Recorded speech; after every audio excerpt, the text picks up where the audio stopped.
Hello, my zebras and spoonies. Thanks for coming and hanging out with me today. I am glad that you're here. Today we are going to be memeing. We're just going to be looking at different memes, and I'm going to be rambling about whatever comes to mind when we look at them. So let's get into it. What is a dynamic disability? A disability which tends to fluctuate in severity, pain, energy, etc., in a difficult to predict manner. Those with a dynamic disability are able to do certain tasks at one time, but unable to complete those tasks at another time. So, I think that there's a misunderstanding about the way that disabilities work because most people think that when you have a disability that you just can't walk all the time or whatever your problem is. But the reality is that the majority of disabilities are dynamic disabilities and that they have a fluctuating course. You have flares, you have good days, you have bad days, and how well you are doing varies a lot. So it can be really difficult when you have a disability because people will be like, but you walked yesterday without any trouble. And you're like, well, yeah, I did. I was feeling great yesterday. And now today I feel like hot garbage.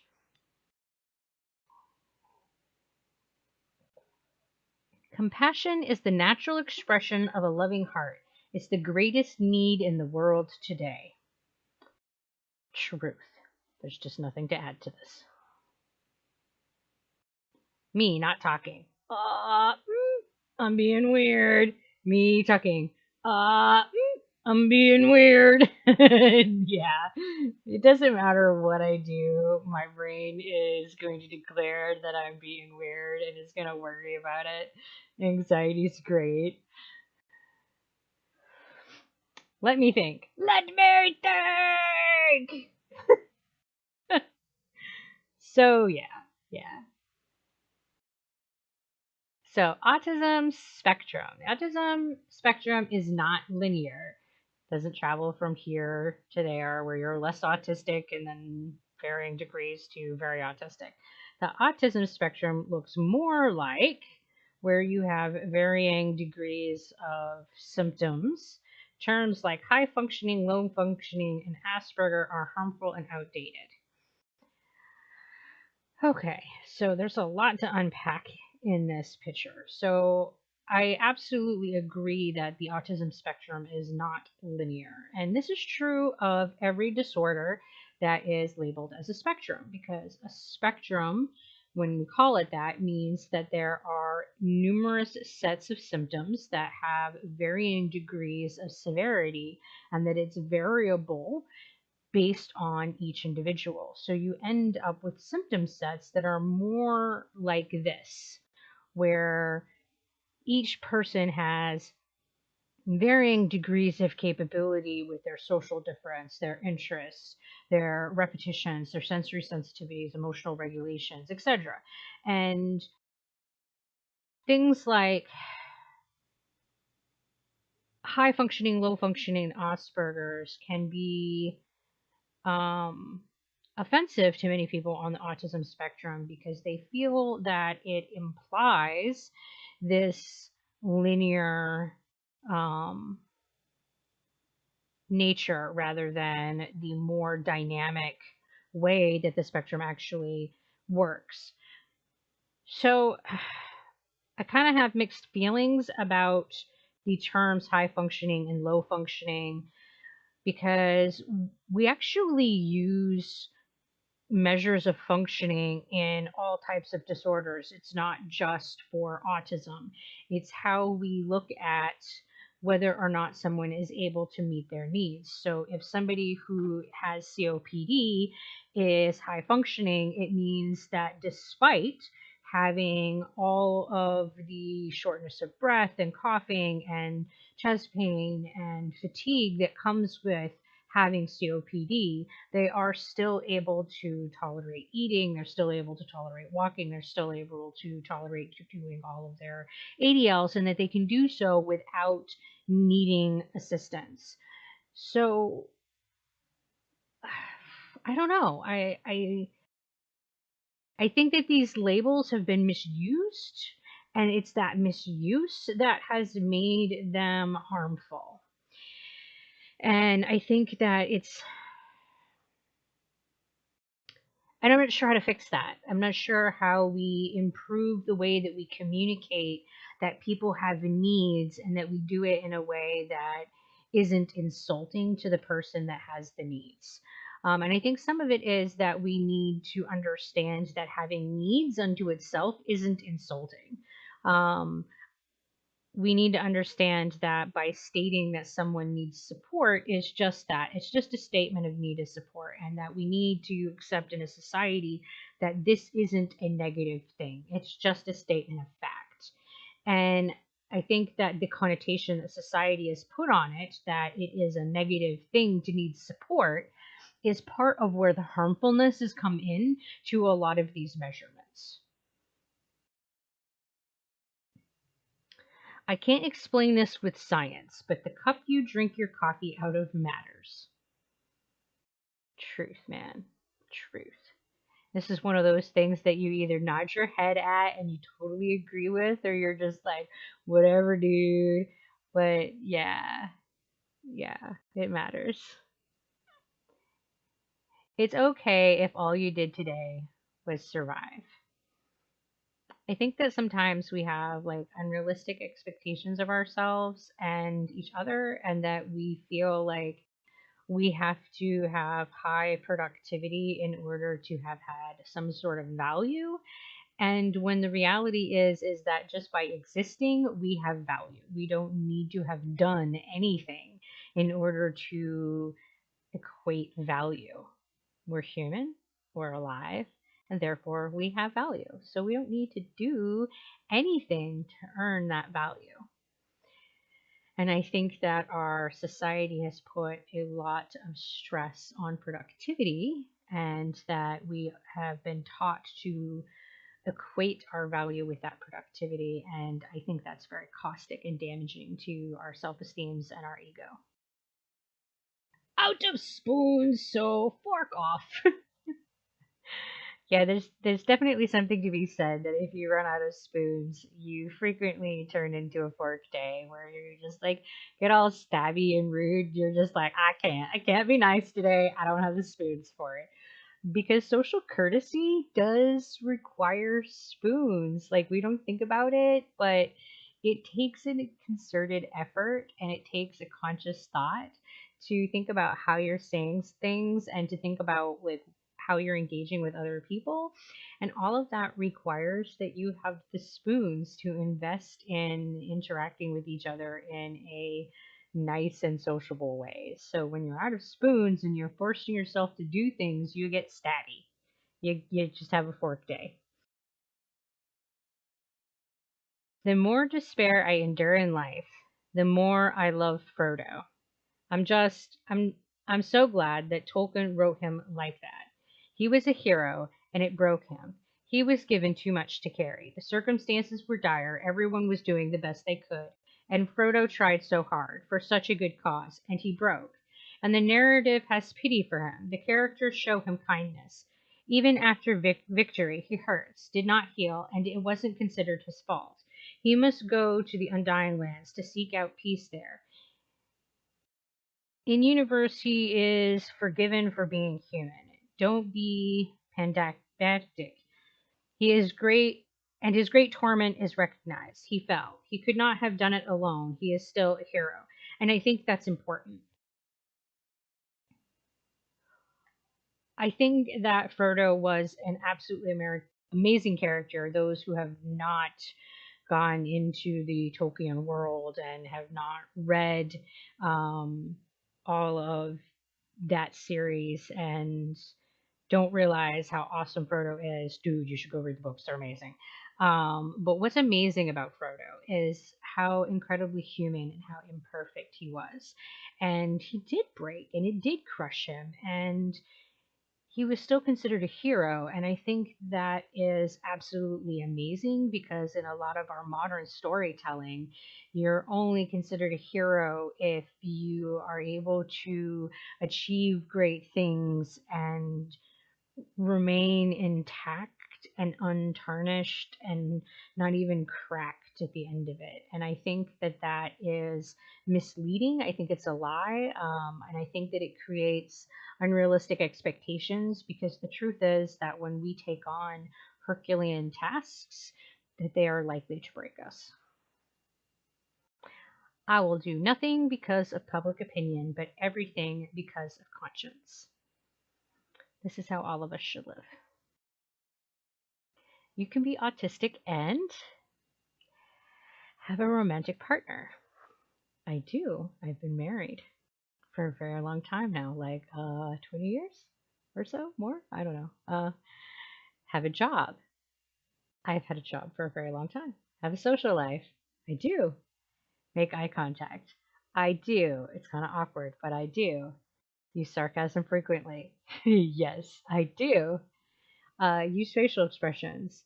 I do use facial expressions, but they're just different than what the neurotypical person expects them to be, which is why people who are neurotypical often have a difficult time interpreting my facial expressions and say that I am difficult to read. And you can be autistic and communicate well. I do. I communicate very well. Most of the time, I communicate well verbally. There are definitely days that I struggle bus and words are hard, but I am very well written and I am mostly well spoken. And because of that, there are times that people question the autistic diagnosis, and I find it interesting that that is one that people zone in on. Um, you can be autistic and not like trains. Yeah, that's true. That doesn't necessarily mean that has to be your special interest. You can be autistic and understand emotions. Yep, yep. Enjoy being intimate, have a sense of humor. Uh, you can be autistic and not be a white cis male. And in fact, the majority of us are not. I mean, by definition, half of us are not male, and those that are male are there's bound to be those that are just not white and not cis. So by default, the majority of people who are autistic are not going to fall into the category of being white cis male. And yet there's this strange expectation that that's what you have to be in order to be autistic. Clearly, that is not what I am. You can be autistic and not have sensory issues. I do have sensory issues, but you don't have to have them. You can be autistic and struggle with science. You can be autistic and not have a special interest. You can be autistic and look attractive, make phone calls, have emotions, have good hygiene, enjoy fiction, have an imagination, wear makeup, and use language well. So the point of this is that um, there are a lot of stereotypes that surround the diagnosis of being autistic that are misinformed. The thing about being autistic is that it is a spectrum, and that a spectrum means that there's going to be a great deal of variability in how well each individual within that spectrum disorder functions within each area that the disorder can have an impact on. And this is why it's a spectrum, because it's so variable for each individual. So when someone tells you that they're autistic, or you meet someone who's autistic, or you interact with someone who is autistic, just kind of keep in mind that they're just like everyone else, different, unique, highly variable, and that you have to get to know them just like everyone else. That diagnosis does not, I think I just get clicked a bunch of times, doesn't just magically tell you who they are and how they're going to be. All right. Y'all never threw up so bad it felt like you were changing into a werewolf. Okay, so I went through most of my adult life not realizing that not everyone has experienced this level of vomiting. Um yeah, until my abdominal migraines was diagnosed, I not only vomited almost every day of my life, but it was intense. It really felt like I was vomiting up my toes. It made almost every part of my person hurt. And this description is just so like, yes, yes. And it, yeah, like when I tell people that I would rather be in pain than vomit, there are people that look at me like, what? But vomiting ain't so bad. And then I have to remind myself that not everyone has the experience of this level of vomiting that is this horrifically painful experience on top of like just meaning that you're not going to do anything else for the duration of the adventure. When you reach a stage where you can have a very dark and difficult experience without having to look on the bright side, then you know that you have made progress on your healing journey. Because one significant measure of your emotional health is our capacity to tolerate all of our experiences without jumping to reactive reframes. You reach a stage where you can stretch to accommodate the truth of your lived experience. You have enough light inside to own the shadow, and enough shadow inside to own the light. Yeah.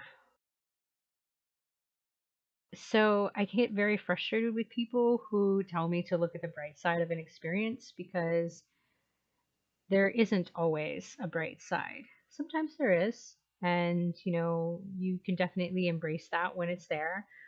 But sometimes things are just dark, and sometimes they're just terrible experiences, and that's just how life is. Um, Bad things happen to good people, and things are random. Like, it isn't some karmic justice system where only bad things happen to bad people, and for every darkness there's a light dealt out. It doesn't work that way. And this idea that we can always find a positive truth buried inside a darkness is just, I think, wrong, and I think emotionally immature. And I think that when you can reach the experience of being able to take in a bad experience and still be okay, that's a really amazing place to be. When a bad thing can happen to you and a bad experience can happen to you, and you can just look at it and say, dude, this all around sucks and there's nothing good about it, and you can still be okay inside, that's amazingly powerful. Yeah. And it's more powerful than being able to find the bright side of something. Just something to consider. Mental health stigma be like, it's okay to not be okay, but make sure it's on your time off and it doesn't affect your productivity and you really make up for the inconvenience it created for others. And there's so much truth here. Like, there's a lot of pushing in our culture saying, oh, it's okay to not be okay out there. But then when you're not okay, people are not okay with you taking time off from work. It's like, oh, do you know how much more difficult it was to work short?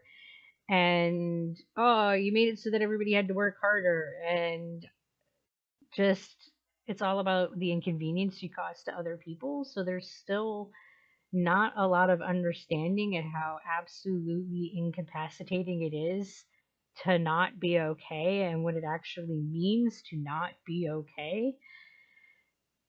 Because being not okay means that you're not doing everyday things. And I don't think that people really understand what it means when they say it's okay to not be okay. I just don't think that the majority of people understand it. It's okay if the only thing you did today was breathe. We are here for you. This is absolutely adorable, and we've already talked about one like this, so I won't like rehash it all over again, but this is super duper cute. Phrases that help. I still value spending time with you even if we can't go out. It's okay to grieve. I will listen. Take your time. I can go with you to your appointment, blood draw, x ray, IV infusion if it would help you to have someone there.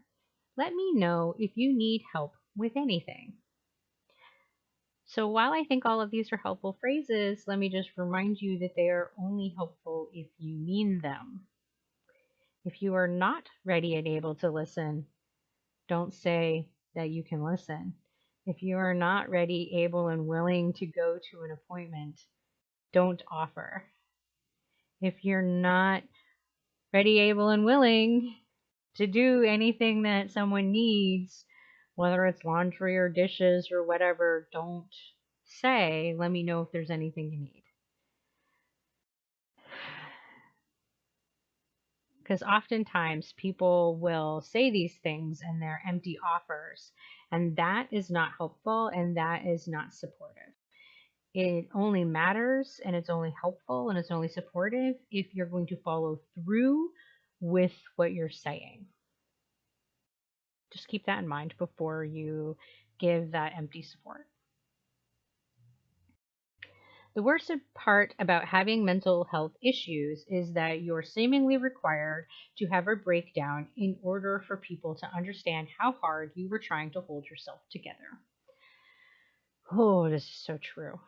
So, our mental health system is ridiculously broken. It is ridiculously inadequate. We do not remotely have the resources that we need. It is highly geared towards the severely acute because our resources are spread so thin, we focus on those who need the help the most. So oftentimes, absolutely, you have to be completely falling apart before you get the help that you need. And that is just horrifically not the way that medicine should be done. Um, in general, I think that our healthcare system is not functioning the way that it should, but I think that specifically it is um, a huge disservice to mental health to run it as an acute care system. We shouldn't be reactive in medicine. We should be much more preventative care, much more about looking at what we can do proactively. And that is not how the American healthcare system is set up. It is about reacting to the crisis. And that is poor healthcare. And it is catastrophic mental health care system. So yeah, unfortunately, we often do have to be at a complete crisis before we get the services that we need. That's true. It is impossible to make a sustainable change in society without a corresponding change in one's own behavior, values, and philosophy. So, whatever change you want to see in the world, you need to start by making that change within yourself. If you want the world to be kinder, then you need to be kinder. If you want the world to be more accepting, then you need to be more accepting. And if we all make these individual choices, then collectively the world will become that. But yeah, it has to start with individuals.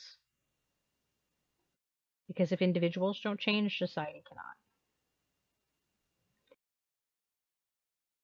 Some days, other days. And this comes back to the variability in the way that chronic illness is. Because, yeah, there are days that I feel like I have a cape and I'm a superwoman and I can take on the world and I can do anything. And then there are other days that I'm just like, give me my blanket and let me hide because I ain't doing nothing today. Yeah. Oof. We are neither gods nor visitors here. Our cognitive adaptations do not make us intrinsically superior to sparrows or lichen. Hiding birth and death from view does not make them vanish. We drink the waters of life and then we return them. We do not witness nature. We are nature. We're mortal.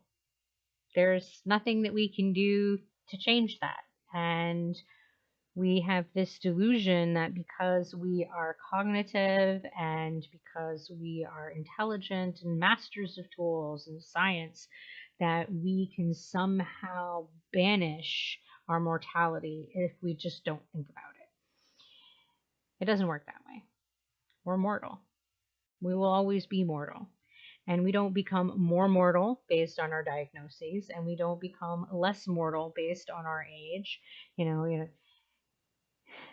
You can die in any moment and without notice, and there's no real predicting it.